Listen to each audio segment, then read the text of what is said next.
Hey Greenwood, Robert Stevenson with Greenwood Calendar. I'm here today with Brad Russ. You know him as former owner of Gary Russ Chevrolet, and we're going to talk about the latest news. So how you doing today? I'm great. Thanks for having me, Robert. Absolutely, good to see you. Yes. So I noticed not too long ago, sold the business. Can you tell us a little bit about that? Sure. Yes. Closed 3 weeks ago yesterday, but it was the conclusion of a rather lengthy process. I think we signed a letter of intent in April, but lots of moving pieces, lots of coming together of details. There's factory approval. Not just anyone can raise their hand and say, yes, hey, I want to be the Chevy dealer. Okay. There's an approval process that is it's pretty sophisticated, that a buyer has to go through in order to be approved by the manufacturer to represent their products. Now, in this case, the people that bought me, they were established in the automobile business, and the process through which and by which they had to go through to get approval was obviously different for them than it would have been for someone who maybe did not have any history in the automobile business. So yes, 3 weeks ago yesterday we closed the transaction. Okay. So this started way back, the story began 30 years ago? My father bought this store in 1982, which was, for those of us that can remember 1982 was terrible economically. That's right. Interest rates were 13-14%, and people that were established in the car business were on difficult times, and lots of people were exiting the car business because of the economic circumstances, which created an opportunity for my father to enter it as an owner. Okay. He had worked at a Chevy store in Aiken, South Carolina for I think 17, 18 years. The only two stores Dad ever worked at were Bill Vernon Chevrolet in Aiken, and then his own. Okay. Which is quite unusual. If you know some folks that work in the automobile business, it's generally a situation where you have a lot of turnover and working for different people, different places, that kind of thing. But so yeah, Dad only worked at two dealerships his whole life, Bill Vernon and then his own. Bought the store in 1982. I was 12 years old at the time. Okay. That summer, my family moved to Greenwood from Clearwater, South Carolina, which is a little map dot in Aiken County, and been here ever since. Saved my time away at school. Okay. Now, you went to Wofford. Correct. And then when you finished, what happened? Finished Wofford in May of 1992, and had decided at some point my senior year, probably before my senior year, that following graduation that I would like to give the car business a try. And much about my father had led me to a spot and a place of understanding that just because we happen to share the last name, and just because he happened to be married to my mother, I say that not to make people think anything other than he was my father, but Right. he was. But family relationship meant nothing to him in terms of any responsibilities I had to joining the business. Dad was always very practical in his actions and everything about our business, in his words, his actions, about the fact that business was business and family was family, and Yes. those two things are better left not mixed. And so there was never any expectation as a teenager that I would join the business one day. Dad believed strongly that to be anything other than average, you need to be passionate about it. Okay. And his position was, as is mine, you can't pick your children's passion. Yeah. Good point. And in the car business, well, in all things, think about it, if you truly desire to be something other than average, you better enjoy it. You better have a fire in your belly about getting it done. And so for him to groom me, if you will, to join him in the business, he was not about that. He was not about that at all. So he was very neutral. I knew I was welcome to join him in the business, at least given the opportunity to join him in the business, but there was never any expectation that I would join him. Okay. I did so after graduation. There was a season in there where I wasn't sure that I wanted to continue it, but then I happened upon a season of the car business where it became more gratifying to me, and that made all the difference as far as my long-term outlook. So. Okay. And you were there almost as long as your dad.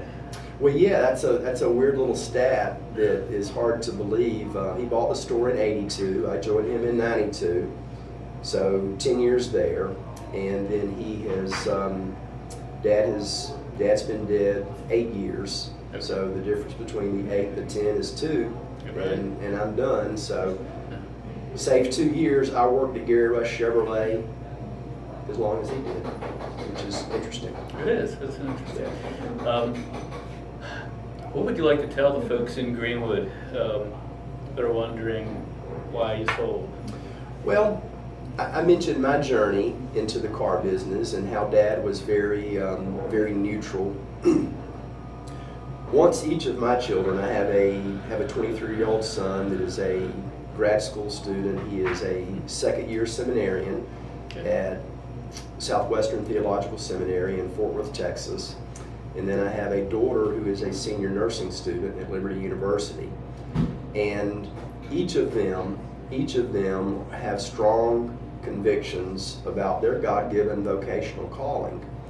And so once I was confident that they had received and understood their God-given calling, to the question of will you ever sell a store one day, the answer was yes. There's no one behind me that has even a mild interest maybe in pursuing this as a career. So the answer of would you sell a store one day was yes. The only unanswered piece of that would be when. Sure. And for me, the when, the timing of it was now. Gotcha. And there are a few reasons for that. One, prior to COVID, there was already quite a lot of aggregating taking place. Now, aggregating is an ownership group, a group of owners that are out buying multiple stores. Sure. They're not combining them. That defeats the purpose, but they're out buying different locations, different individual businesses, and they're achieving some scale when they do that of top line management, but the greatest scale that they're achieving when they do that is the scale of inventory, primarily used cars, also new cars, but then an often overlooked but really, really critical and important piece that they are achieving when they aggregate like that is scale of human resources. Okay. When you own 5, 10, 15, 25 stores, you're able to create career paths for people that are interested in joining the car business that is markedly different than if you just are a single independent business. I had 28 employees. It's hard to establish an attractive career ladder for people to come join when you were, as we were, which was very blessed with having long tenured employees. There's only so many positions in the store. There's only so many opportunities for advancement in a single store. Sure. But when you own 5, 10, 15, 25, there's numerous opportunities for advancement. So if you have a need in one store and you have a person in another store, transfer, move them around, shuffle them around, give them opportunities. It makes the challenge right now of staffing your store, it makes it a lot easier. Gotcha. New car acquisition has been a real big challenge during and post-COVID just because of production. There's great elasticity when you have multiple stores. Mm-hmm. You go to a website, and it's the way people are shopping now. You have a shopping need or shopping interest. First place you go is probably on the web. That's right. And you begin looking for what it is that you want. Again, as a single point dealer, there's a volume there that almost can get suffocated by larger dealers, networks of dealers. What you're seeing with some of the aggregation that's taking place with these ownership groups is, yes, you go to their website, you're looking for used cars. They may say they have 300 used cars, and indeed they do. It's just they're scattered all throughout the state. Gotcha. They're at different locations. And so they're able to offer a larger inventory. They're able to offer a broader selection, but at least they can engage with you on some level and say, well, sure, we have this vehicle, but it's at our Florence location, or it's at our Aiken location. But scale has been achieved, and where there is scale with inventory, there is increased opportunity. Sure. So that seems to be the state of the auto industry. Well, for me, and I have colleagues that don't feel as strongly about this as I do, but for me, the choice was, if you're gonna stay in the car business, you have two choices. You need to get bigger. And again, get bigger is not grow my current location. There's obvious constraints there. But get bigger as in grow your network. Go buy more stores. Right. To try and achieve scale. So the two choices for me were get bigger or help somebody else do the same. Sure. And I chose to help someone else get bigger for reasons I've already discussed. I don't have anyone behind me. Pleased about that, happy about that, it's great, but it's back to the timing. The timing for me personally, just in the season of life that I'm in, it was the right time. Okay. I'm curious about, are any of the folks that work for you still?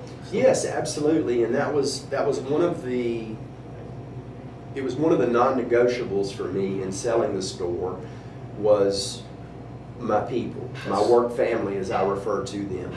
Will you keep them? And enthusiastically and with great confidence, I understood that the folks that purchased me would, and they have. That's great. Now, that doesn't mean that all of them are still there. Sure. It was a point of reflection for some of my employees, and some of them on their own have chosen to go do something different, right. Pursue a different opportunity. But yes, everyone that was there had a job the next day. They had an opportunity the next day. But hey, there will be changes, and there needed to be. Sure. There were some things that needed to be changed, and nothing like a fresh start to implement some changes. I'm curious. Electric cars, are you? Yeah, well, I have opinions about that. I think that a lot of what the public is exposed to is hyperbole. Okay. It is not reality. Sure. And it is being amplified in a way to put it this way. All this noise about electrification is more about Wall Street than Main Street. That's great. If you look at what Tesla has done and you look at the market capitalization that Tesla enjoys, I don't know what their stock is last few days, but there was a time not so long ago when their market cap was at or near or above $1 trillion. Wow.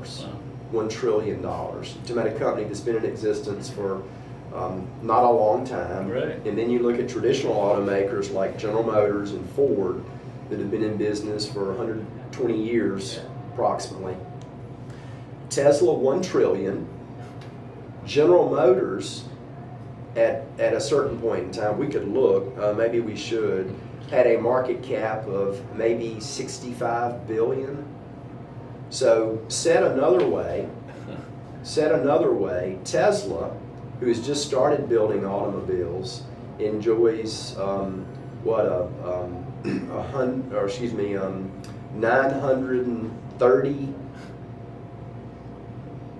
billion dollars more market cap than General Motors. Hard to believe, right? It really is. So if you and I were senior automotive execs for a traditional automaker, I mean, that would have to keep us up at night, Yes. right? How in the world can Tesla enjoy all this market capitalization, which is essentially capital they have access to?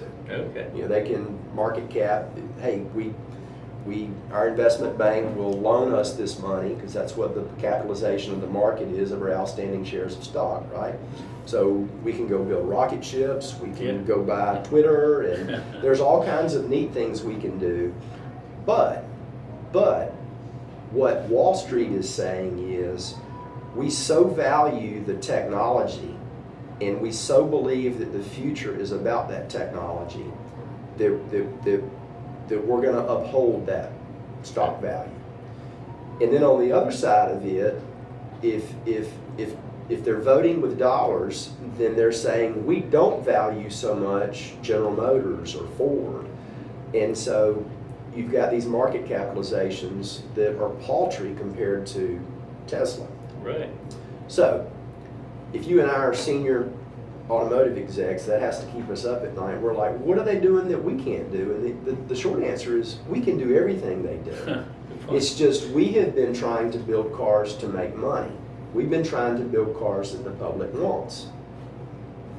We can build electric cars. We can maybe build some really nice electric cars. Let's show the world that we are prepared and ready for that future. I do believe that electric vehicles will be a large part of this country's automotive transportation future. But the pace and the rate at which it's going to happen is absolutely unattainable. Unattainable. If you read the paper or watched the news, you'd think that we're just right around the corner from everybody buying an electric car. I ask you, just casually, of the friends you have, of the family you have, the associates in your life, who do you know if they had to buy a car today would go buy an electric car? Out of everybody I know, I think I know one person who has an electric car. Yeah.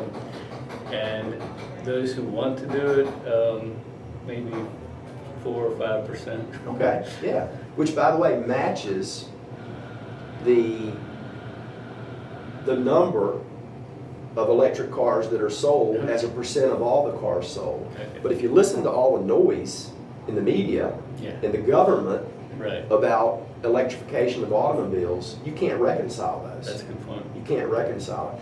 Is it going to happen? Sure. Who could have ever predicted the technology that we would have in our cell phones, right? So it's hard to reconcile today with an uncertain future technology.